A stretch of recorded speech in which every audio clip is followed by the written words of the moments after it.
Assalamualaikum warahmatullahi wabarakatuh. Perkenalkan, nama Ibu Irawati Fauziah. Di sini Ibu memegang mata pelajaran Pendidikan Kewarganegaraan untuk kelas 10 otomotif. Jadi insya Allah selama 1 tahun ke depan kalian akan belajar Pendidikan Kewarganegaraan dengan Ibu. Nah, sebelum kita masuk ke dalam pembelajaran, marilah kita berdoa terlebih dahulu agar pembelajaran kita kali ini lancar dan semoga ilmu yang kita dapatkan bisa bermanfaat. Berdoa dimulai.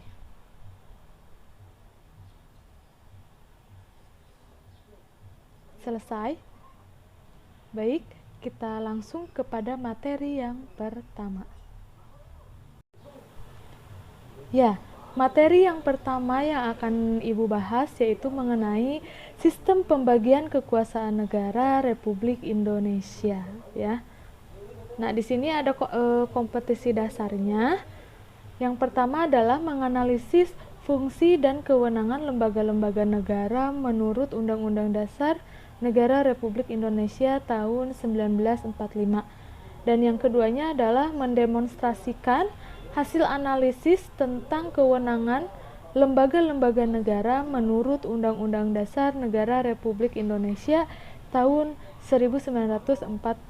Nah, itu kompetensi dasarnya ya. Yang selanjutnya adalah tujuan pembelajaran. Nah, tujuan pembelajarannya di bab 1 ini adalah yang pertama, setelah mengikuti proses pembelajaran, peserta didik diharapkan dapat mendefinisikan tentang nilai-nilai Pancasila dalam kerangka praktik penyelenggaraan pemerintahan negara. Yang kedua, mengidentifikasikan nilai-nilai Pancasila dalam kerangka praktik penyelenggaraan pemerintahan negara. Yang ketiga, mendeskripsikan tentang nilai-nilai Pancasila dalam kerangka praktek penyelenggaraan pemerintahan negara. Dan yang keempat, menganalisis dan mendemonstrasikan langkah-langkah untuk mewujudkan Pancasila sebagai dasar negara. Nah, itu adalah tujuan pembelajarannya ya. Baiklah, kita masuk ke materi yang pertama ya. Di dalam sebuah negara itu harus terdapat unsur-unsur negara. Ketika negara tersebut akan terbentuk, maka di dalam negara tersebut harus ada 4 unsur terbentuknya negara. Yang pertama ada wilayah, ada rakyat, ada pemerintahan, dan juga ada pengakuan dari negara lain. Nah, suatu negara itu harus mempunyai wilayah tentunya. Kalau tidak ada wilayah, maka tidak akan dikatakan sebagai sebuah negara. Ketika ada wilayah, yang kedua pastinya itu harus ada rakyat, ya, rakyat. Terus yang ketiga, setelah wilayah, setelah rakyat, tentu harus ada yang namanya pemerintahan. Untuk apa? Untuk mengatur sebuah negara tersebut, gitu ya. Terus yang keempat adalah pengakuan dari negara lain, yaitu secara de facto ataupun de jure. Nah, keempat unsur ini harus ada di dalam sebuah negara. Apabila salah satunya tidak ada dalam sebuah negara, maka negara tersebut tidak akan terbentuk, gitu ya. Jadi sebuah negara harus memiliki keempat unsur ini, ya, ada wilayah, ada rakyat, ada pemerintah, dan juga ada pengakuan dari negara lain, ya. Karena kan tidak mungkin, ya, ada negara tanpa adanya rakyat. Ada negara tapi tidak ada wilayah, ada negara tapi tidak ada pemerintah. Nah, seperti itu, gitu ya. Selanjutnya ada pemerintahan yang berdaulat. Nah, di mana pemerintahan ini adalah merupakan salah satu unsur konstitutif atau mutlak berdirinya sebuah negara selain dari rakyat dan juga wilayah. Pemerintah bertugas menyelenggarakan pemerintahan negara atau dengan kata lain mengelola kekuasaan negara untuk mencapai cita-cita dan tujuan negara. Selanjutnya, pemerintahanlah yang mempunyai kewenangan mengatur seluruh rakyat dan menjaga keutuhan wilayah negara untuk mencapai kemakmuran rakyat. Pemerintahan Negara Kesatuan Republik Indonesia sebagai pemegang kekuasaan negara terdiri atas dua tingkatan, yaitu pemerintah pusat dan juga pemerintah daerah. Gitu ya. Nah, dalam arti luas, pemerintahan pusat dilaksanakan oleh setiap lembaga negara yang tugas dan kewenangannya itu sudah diatur dalam Undang-Undang Dasar Negara Republik Indonesia tahun 1945 serta peraturan perundang-undangan yang lainnya. Dalam arti sempit, pemerintahan pusat dilaksanakan oleh lembaga eksekutif, yaitu Presiden, Wakil Presiden, Kementerian Negara, dan lembaga pemerintahan non-kementerian. Pemerintahan daerah di Indonesia terdiri atas pemerintahan provinsi dan pemerintahan kabupaten atau kota. Pemerintahan daerah dilaksanakan oleh pemerintah daerah yang dipimpin oleh kepala daerah dan Dewan Perwakilan Rakyat Daerah, gitu ya. Itu adalah pemerintahan yang berdaulat. Nah, selanjutnya adalah macam-macam kekuasaan negara. Kekuasaan itu apa sih? Oke, kita bahas ya. Kekuasaan itu dapat diartikan sebagai kemampuan seseorang untuk mempengaruhi orang lain supaya melakukan tindakan yang dikehendaki atau diperintahkannya. Nah, setelah itu apa saja sih kekuasaan negara? Nah, di sini kekuasaan negara itu ada 3. Yang pertama adalah menurut John Locke. Nah, di sini menurut John Locke, sebagaimana kekuasaan negara itu dapat dibagi menjadi 3 macam. Yang pertama adalah kekuasaan legislatif, yaitu kekuasaan untuk membuat atau membentuk undang-undang. Yang kedua, kekuasaan eksekutif, yaitu kekuasaan untuk melaksanakan undang-undang, termasuk kekuasaan untuk mengadili setiap pelanggaran terhadap undang-undang. Kemudian yang ketiga, kekuasaan federatif, yaitu kekuasaan untuk melaksanakan hubungan luar negeri. Nah, itu menurut John Locke ya. Kemudian selain John Locke, ada tokoh lain yang berpendapat tentang kekuasaan negara, yaitu Montesquieu ya. Montesquieu di sini juga membagi 3 kekuasaan negara. Yang pertama adalah kekuasaan legislatif, yaitu kekuasaan untuk membuat atau membentuk undang-undang. Yang kedua adalah kekuasaan eksekutif, yaitu kekuasaan untuk melaksanakan undang-undang.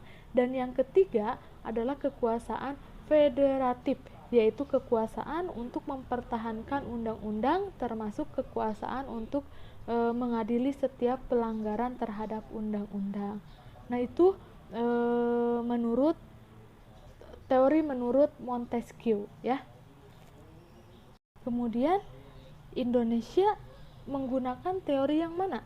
Teori John Locke atau teori Montesquieu? Oke, jawabannya adalah Indonesia menggunakan teori Montesquieu, di mana adanya kekuasaan legislatif, kekuasaan eksekutif, dan juga kekuasaan yudikatif ya. Tetapi di sini Indonesia selain ketiga teori dari Montesquieu, Indonesia juga mengembangkan kekuasaan negara yang lainnya. Jadi membagi lagi kekuasaan negara selain dari teori Montesquieu ini gitu ya. Nah, konsep pembagian kekuasaan di Indonesia. Nah, di sini konsep pembagian kekuasaan di Indonesia adalah penerapan pembagian kekuasaan di Indonesia terdiri dari 2 bagian, ya, yaitu pembagian kekuasaan secara horizontal dan juga secara vertikal, ya. Pembagian kekuasaan secara horizontal yaitu pembagian kekuasaan menurut fungsi lembaga-lembaga tertentu seperti legislatif, eksekutif, dan juga yudikatif, ya. Nah, kemudian Berdasarkan Undang-Undang Negara Republik Indonesia tahun 1945, secara horizontal, pembagian kekuasaan negara dilakukan pada tingkatan pemerintah pusat dan juga pemerintah daerah gitu ya. Jadi dibagi dua. Kemudian, nah di sini pembagian kekuasaan secara horizontal yang pertama ada kekuasaan konstitutif ya, yaitu kekuasaan untuk mengubah dan menetapkan undang-undang ya. Kekuasaan ini dijalankan oleh MPR atau Majelis Permusyawaratan Rakyat ya, sebagaimana ditegaskan dalam pasal 3 ayat 1 Undang-Undang Dasar Negara Republik Indonesia tahun 1945 yang menyatakan bahwa Majelis Permusyawaratan Rakyat berwenang mengubah dan menetapkan undang-undang. Itu yang pertama, kekuasaan konstitutif.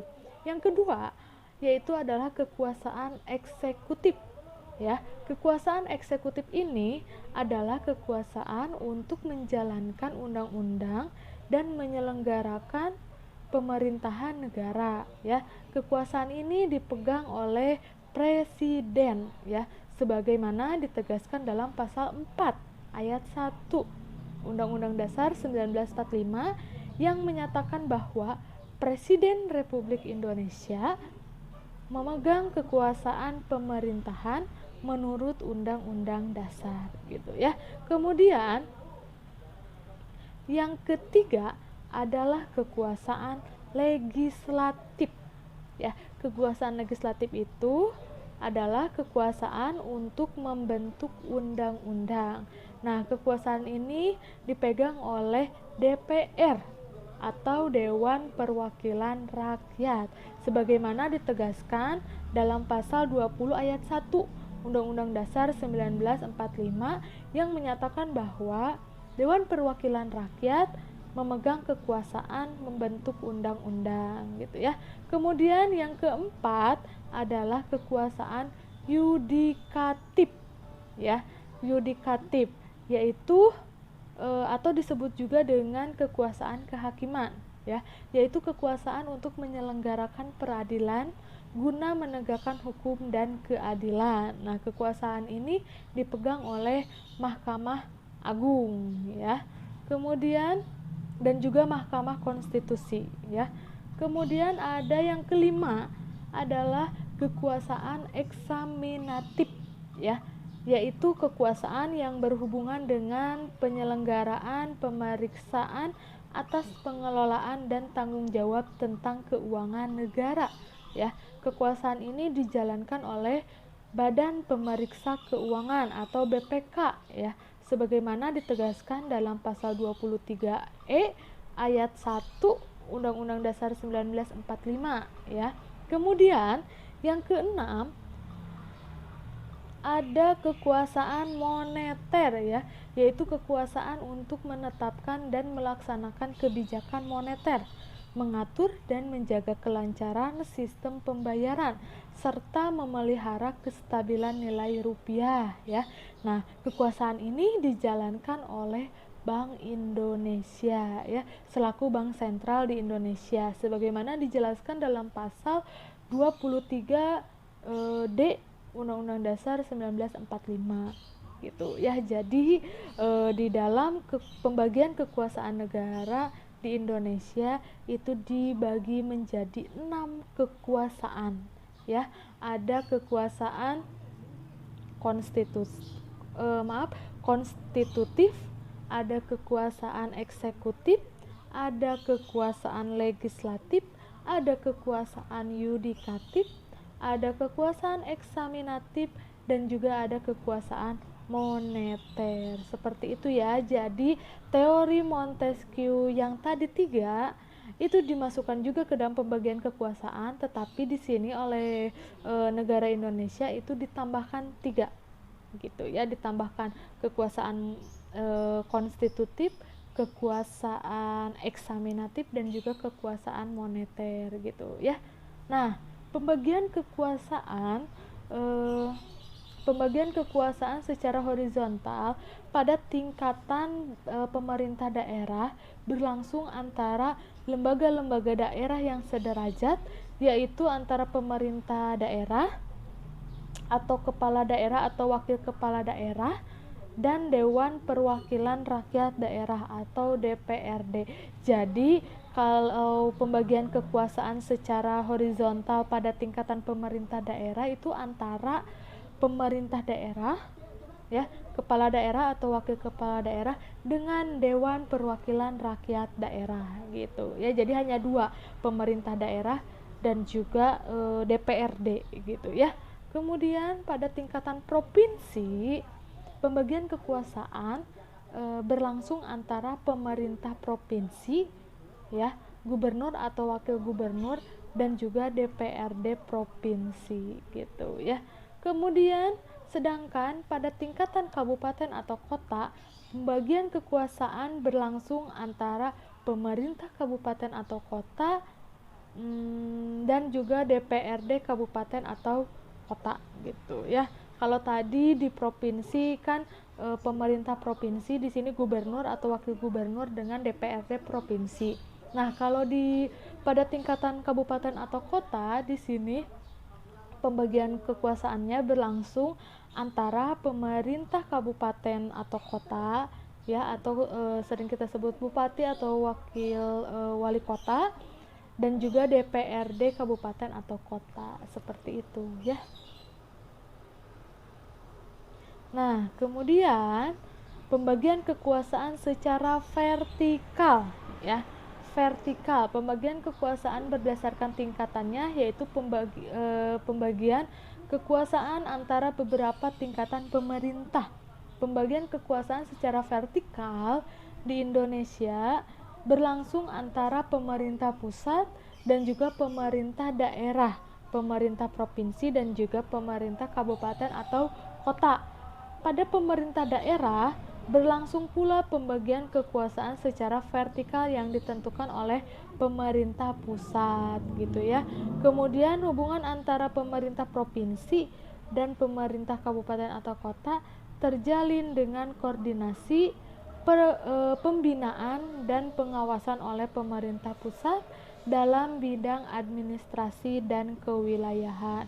Jadi walaupun di negara kita ada pemerintah pusat dan juga pemerintah daerah, di situ hubungan antara pemerintah pusat dan juga pemerintah daerah masih melakukan